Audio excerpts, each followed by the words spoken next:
어제 살펴본 바와 같이 시편 34편은 다윗이 아비멜렉 앞에서 미친 채 하다가 쫓겨나서 지은 시입니다. 다윗이 자신을 죽이려는 사울을 피해 가드왕 아기스에게로 갔으나 거기에서도 안전하지 못하며 미친 채하여 그곳을 빠져나왔습니다. 그 일이 있은 후에 이 시편 34편을 기록한 것으로 알려져 있습니다. 이 시편 34편은 이 문학적인 기법인 답관체의 형식을 사용하여 쓰였습니다. 이 히브리어는 22개의 알파벳이 있는데 그 알파벳의 순서대로 각 절을 시작했습니다. 우리말로 치면 첫 번째 문장을 기역으로 시작하고 두 번째 문장을 니은으로 시작하여 마지막 문장에는 히읗을 사용해서 마치는 형식을 답관체 형식이라고 합니다. 우리말 성경에는 이러한 문학적인 기법으로 해석하는 것이 불가능하지만 시편 기자가 이 시를 기록할 때 얼마나 많은 고민을 했을까 생각할 수 있는 부분입니다. 단어 하나하나를 선정할 때 많은 묵상과 더불어 자신의 상황을 회고하며 기록했을 것입니다. 우리가 시편을 묵상할 때 단어 하나하나를 진중하게 생각하고 바라보며 읽어야 하는 이유입니다. 11절에서 이렇게 말합니다. 너희 자녀들아 와서 내 말을 들으라. 내가 여호와를 경외하는 법을 너에게 가르치리로다. 11절에서 말하는 이 자녀들은 육신의 아들이라는 뜻도 있지만 경험이 부족하기 때문에 배움이 필요한 젊은이들을 가리키는 단어입니다. 시편 기자는 경험이 부족한 자들에게 와서 들으라고 청합니다. 들으라라고 하는 것은 히브리어 쉼우라는 단어를 사용했는데 단순히 귀로 듣는 것만 이야기하는 것이 아니라 가르침에 대한 반응을 요구하는 것입니다. 즉 듣고 순종하는 것을 의미하는 단어입니다. 어떻게 하는 것이 여호와를 경외하는 것인지 알려줄 테니 궁금한 자들, 경험이 부족한 자들은 와서 나의 경험에서 나오는 이야기를 듣고 그대로 행하라는 다윗의 권면의 말씀임을 알 수 있습니다. 그리고 12절에서 14절은 어떻게 하는 것이 여호와를 경외하는 것인지에 대해 말해주고 있습니다. 12절 생명을 사모하고 연수를 사랑하여 복받기를 원하는 사람은 누구뇨? 우리가 잘 아는 것처럼 에베소서 6장에서도 사도 바울이 말합니다. 내 부모를 공경하는 것이 내가 잘되고 땅에서 오래 살 수 있는 비결이라. 사도 바울도 출애굽기 20장과 신명기 5장에 나타난 이 말씀들을 인용한 것입니다. 즉 우리는 영혼을 꿈꾸며 사는 사람들이지만 이 땅에서의 유한한 삶을 살고 싶어 하는 것이 자연스럽고 본능적인 욕구입니다. 어떻게 해야 이 땅에서 오래 살 수 있는 사람이 되는지 13절 14절에서 잘 설명해 주고 있습니다. 13절 내 혀를 악에서 금하며 내 입술을 거짓말에서 금할지어다. 14절 악을 버리고 성을 행하여 화평을 따를지어다. 이 하나님을 경외함으로 어떻게 하는 것이 생명을 연장시키면서 살 수 있는가의 첫 번째는 말을 조심해야 한다는 것입니다. 말에 실수가 없는 자라면 온전한 사람이라고 야고보서 3장 2절에서도 말합니다. 또한 잠언 13장 3절에서도 말합니다. 말을 조심하는 사람은 자신의 생명을 보존하지만 입을 함부로 여는 사람은 자신을 파멸시킨다고 기록하고 있습니다. 여호와를 경외하며 장수할 수 있는 첫 번째 조건을 말이라고 하며 조심하라고 가르쳐 줍니다. 두 번째로 악을 버리고 선을 행하라고 가르칩니다. 선과 악은 서로 반대의 개념입니다. 악을 버리고 선을 취해야 합니다. 이 선이라고 번역된 히브리어 토브는 하나님의 속성입니다. 하나님께서 보시기에, 하나님께서 여기시기에 좋은 것을 선이라 말하는 것입니다. 하나님의 뜻에 따라 된 것을 이 선을 행해야 합니다. 이 행하다라고 번역된 히브리어 아사는 자신의 사상 및 견해를 실제적인 삶으로 옮기는 것을 말하는 것입니다.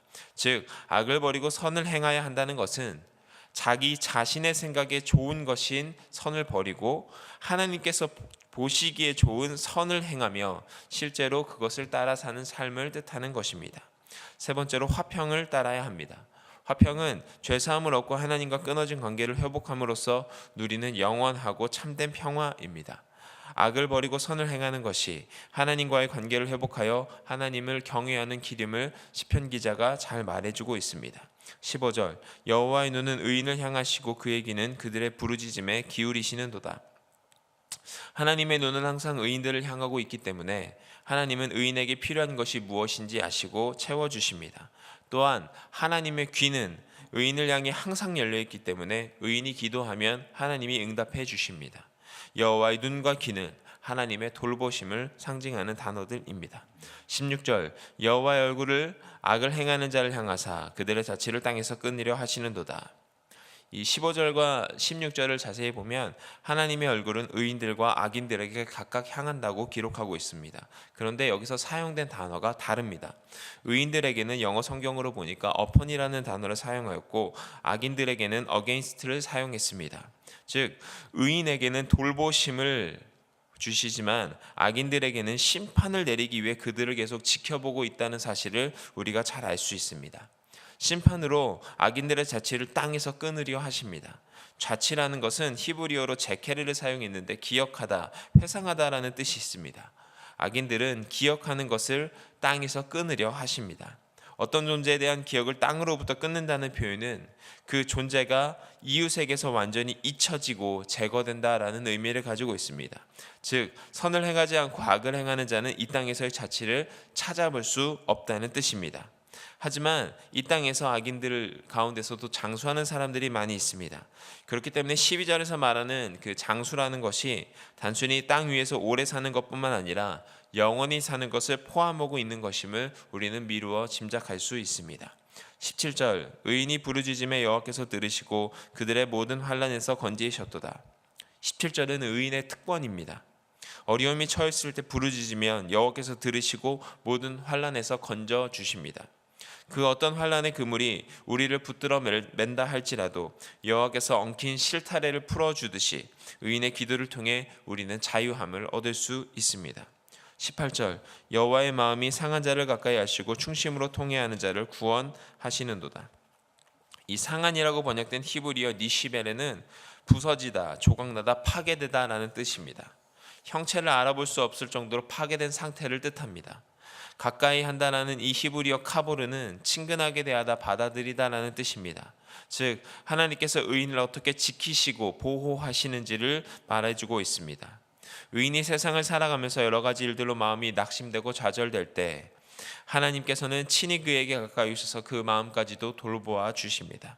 죄를 지었다 하더라도 자신의 죄를 깨닫고 하나님 앞에 고통 가운데 진심으로 뉘우치고 회개하면 하나님께서 용서해 주신다는 의미입니다.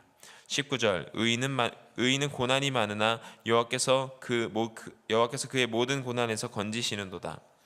다윗의 인생의 여정인 것 같습니다. 하나님께서 언약을 받고 기름 부음을 받아 이스라엘의 왕이 된 다윗이 하나님을 경외하며 살아왔음에도 불구하고 악한 자들과 중상모략한 자들과 이런 사람들의 가까운 배신을 경험했던 삶의 고백이 19절입니다. 의인이 고난을 받는 이유는 간단합니다. 악을 선으로 갚기 위해서, 이 악한 세상에서 하나님의 거룩한 백성으로 살아가기 위해서 많은 고난을 당하는 것입니다. 그럼에도 불구하고 이 모든 고난에서 하나님께서 건져 주십니다. 보호해 주십니다. 심지어 손상도 입지 않습니다. 20절 그 모든 뼈를 보호하시며 그 중에서 하나도 꺾이지 아니하도다. 다윗이 여러 가지 고통을 겪었지만 뼈는 꺾이지 않았습니다. 의인은 근본적인 손상을 입지 않습니다. 존재는 그 자아는 안전합니다. 육체의 상처는 입을 수 있지만 존재 자체는 어떠한 부분도 손상을 당하지 않을 것입니다. 예수님께서도 십자가에서 돌아가신 후에 이 안식일의 시체들을 그냥 두지 않기 위해 그 시체의 다리를 꺾어서 치워달라고 빌라도에게 요구했습니다.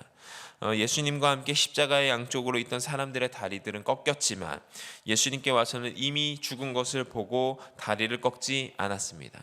병사들 중 하나가 창으로 옆구리를 찌르자 피와 물이 쏟아졌습니다. 그리고 요한복음 19장 36절에서 이렇게 기록합니다. 그의 뼈가 하나도 부러지지 않을 것이다 라고 한 성경 말씀이 이루어지게 하려는 것이다. 시편 기자의 고백이 예수님의 죽음에 대한 예언과 연관되어 있을 뿐만 아니라 여호와를 경외하는 의인에게는 이러한 하나님의 보호하심이 있을 것이라고 말해주고 있습니다. 머리털까지 다 세신 우리 하나님 되시기 때문입니다. 21절 22절에서는 하나님이 의인을 미워하는 자를 심판하시는 것을 볼 수 있습니다. 21절 악이 악인을 죽일 것이라. 의인을 미워하는 자는 벌을 받으리로다. 그의 종들의 영혼을 속량하시나니 그에게 피하는 자는 다 벌을 받지 아니하리로다. 악인은 자신의 악으로 망하게 됩니다. 악인은 다른 것이 아니라 바로 자기의 죄로 인해 죽게 되는 것입니다. 악에 대한 대가를 지불해야 합니다. 16절의 말씀처럼 악인들의 자취를 땅에서 끊으려 하십니다. 하나님은 당신의 백성을 구속하시는 분이십니다. 구속은 하나님이 당신의 백성에게 베푸신 놀라운 은혜요 사랑이기 때문입니다. 고난은 인생의 한 부분입니다. 살아가면서 직면하는 질병과 상실과 결핍의 대부분은 질병이 아니라 그저 인생의 한 부분일 뿐입니다. 여호와의 선하심을 맛보아 알았던 다윗은 이제 고난 중에도 여호와를 경외하는 것이 삶의 기반이라고 말해줍니다. 의인이라도 고난을 겪습니다. 소망이 무너지고 선한 동기가 거절당하는 경험도 겪습니다. 그래서 우리는 구원하시는 하나님을 믿고 상한 심령을 치유하시는 하나님의 위로를 기대해야 합니다. 고난이 우리를 성장시키는 하나님의 도구임을 믿고 하나님께 더욱 가까이 나아가야 합니다. 하나님은 시편 기자를 통해 진정 우리가 누릴 수 있는 복이 무엇인지, 그리고 진정한 복을 누리며 살아갈 수 있는 길이 어떤 것인지 가르쳐 주었습니다. 그 길은 하나님을 온전히 경외하는 길입니다. 세상을 두려워하지 말고 복의 근원이신 하나님을 온전히 경외하며 어려운 가운데 부르짖을 때에 들으시는 하나님을 신뢰하고 상한 심령을 들고 주님 앞에 나아가시는 저와 여러분들이 되시기를 예수님의 이름으로 축원드립니다. 기도드리시겠습니다.